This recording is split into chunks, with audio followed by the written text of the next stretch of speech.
నమస్తే. Welcome to Politent media. భక్తి భాస్కర చూస్తున్న వాళ్ళందరికీ ముందుగా నమస్తే అండి. ప్రస్తుతం మనతో ఉన్నారు ప్రముఖ ఆధ్యాత్మికవేత్త, ప్రముఖ జ్యోతిష వాస్తు పండితులు మాడుగుల శివప్రసాద్ గురువు గారు ఉన్నారు. మరి గురుగారితో మాట్లాడి మనకున్న సందేహాల గురించి అడిగి తెలుసుకుందాం. నమస్కారం గురుగారు. ఆశీర్వచనం తల్లి. గురుగారు, ఈ నెల మనకి ఉగాది రాబోతుందండి. ఈ ఉగాది చూసుకున్నట్లయితే ప్రపంచం అంతా అసలు ఏ విధంగా ఉండొచ్చు అంటారు? మనకి రాజు అనుకోవచ్చు, మంత్రి అనుకోవచ్చు. అసలు ఈసారి ఎవరు రాబోతున్నారండి?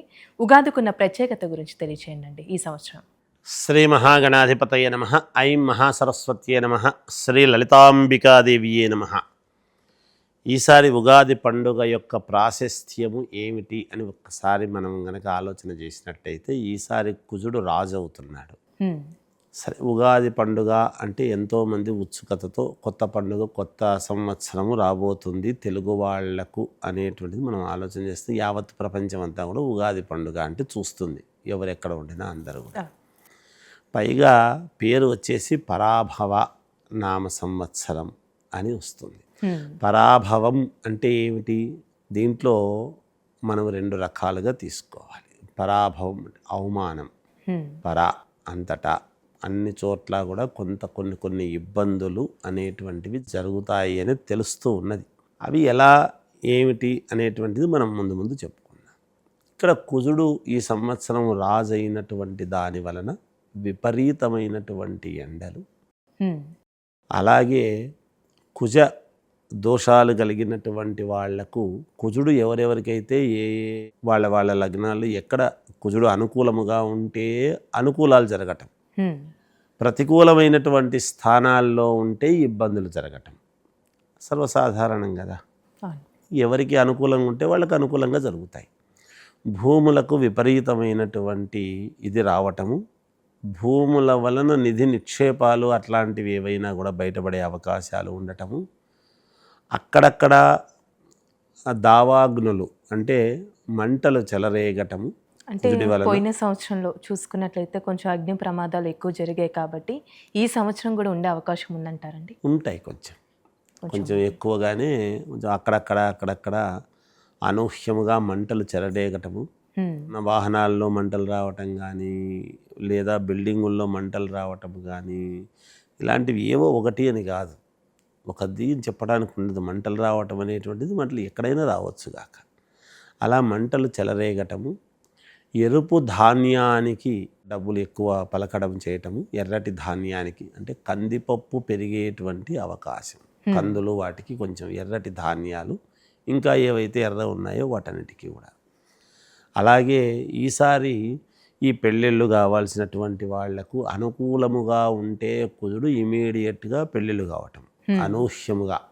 కొంచెం ఇబ్బందులు ఉండేటువంటి వాళ్లకు దగ్గరికి వచ్చి తప్పిపోవడాలు చేయటాలు ఇవన్నీ సర్వసాధారణం. అలాగే సంతానము కావాల్సినటువంటి వాళ్లకు సంతానం, ముఖ్యంగా అన్యోన్యత స్త్రీ పురుషుల మధ్య. నేను దాంపత్యము మధ్య అని మాత్రమే అనటం లేదు.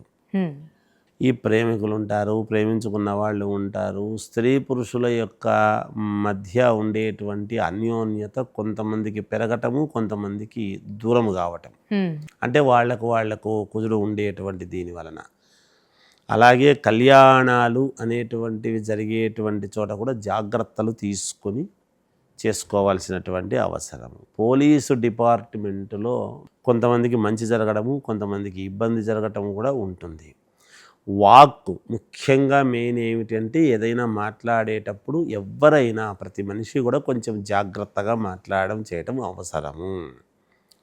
ఎందుకంటే వాక్కు తర్వాత విత్తం, ఐశ్వర్యం, లోన్లు శాంక్షన్ కావడం కొంతమందికి ఉన్నట్టుండి ఇబ్బందులు కావటం, అదేదో ఆకాశము పాతాళము అన్నట్టుగా ఉన్నట్టుండి కొంతమంది పైకి రావటం, డబ్బు ధనం ఎక్కువగా వచ్చి కొంతమందికి ఉన్న ధనం పోయి ఇది కావటం, ఉద్యోగాలు అనూహ్యంగా కొంతమందికి పోవటం, కొంతమందికి రావనుకున్న వాళ్లకు ఉద్యోగాలు రావటం. ఇలా ఆ కుజుడు ఉండేటువంటి యొక్క దీన్ని బట్టి నడుస్తూ ఉంటుంది. మిగతా గ్రహాలన్నిటికంటే కూడా కుజుడు యొక్క ప్రభావము రాజు తానే కాబట్టి ప్రభావం ఎక్కువగా ఉండబోతూ ఉంది అనేది చెప్పవచ్చును. అయితే అండి, ఇప్పుడు రాశుల పరంగా అనుకోవచ్చు, ప్రతి ఒక్కళ్ళు ఏ దేవుని ఆరాధిస్తే మంచిది ఈ సంవత్సరం మొత్తం? ఈ సంవత్సరము అందరూ కూడా ప్రతి వాళ్ళు కూడా సుబ్రహ్మణ్యేశ్వర స్వామి యొక్క ఆరాధన చేయటం వలన మేలు జరుగుతుంది అనేది తెలుసుకోవాలి. ఈసారి సుబ్రహ్మణ్యేశ్వర స్వామి ఆలయాలన్నీ కూడా కిక్కిరిసిపోతాయని చెప్పవచ్చు. ఎందుకంటే కుజుడి యొక్క ప్రభావం, రాహుకేతువుల యొక్క ప్రభావం కుజుడే కదా. అందువల్ల కుజుడి యొక్క ఇదిలో ఎక్కువ విపరీతంగా సుబ్రహ్మణ్యేశ్వర స్వామిని ఆరాధిస్తే మేలు జరుగుతుంది. అది తెలుసుకోవాలి తల్లి. అయితే అండి, ఈ యుగాది రోజు ప్రత్యేకంగా ఏమైనా కార్యక్రమాలు అంటూ చేయాలంటారా? అంటే దానాల పరంగా అనుకోవచ్చు, పూజా విధానం అనుకోవచ్చు, ఏం చేయాలండి? ఉగాది పండుగ యథావిధిగా తలస్నానం చేయడము, అభ్యంగన స్నానము, కొత్త బట్టలు వేసుకోవడము. సరే, సుబ్రహ్మణ్యేశ్వర స్వామి లేకపోతే దక్షిణామూర్తి మన అనుకూలాన్ని బట్టి దేవాలయానికి వెళ్ళాము. ఏ దేవాలయానికైనా వెళ్ళవచ్చును. అవునండి. వెళ్ళి ఆరాధన అనేటువంటి విషయానికి వచ్చినప్పటికీ ఎప్పుడు కూడా ఆంజనేయ స్వామిని ఆరాధన చేస్తే మేలు జరిగే అవకాశాలు ఎక్కువగా ఉంటాయి ఈ సంవత్సరం. సుబ్రహ్మణ్యేశ్వర స్వామి, ఆంజనేయ స్వామి వీళ్ళిద్దరిని పట్టుకుంటే ఈ సంవత్సరం అత్యద్భుతంగా అవలీలగా ఈ సంవత్సరం దాటవచ్చు అనేది చెప్పవచ్చు. చాలా చక్కగా తెలిసే గురుగారు, ధన్యవాదాలు. జయోస్తు.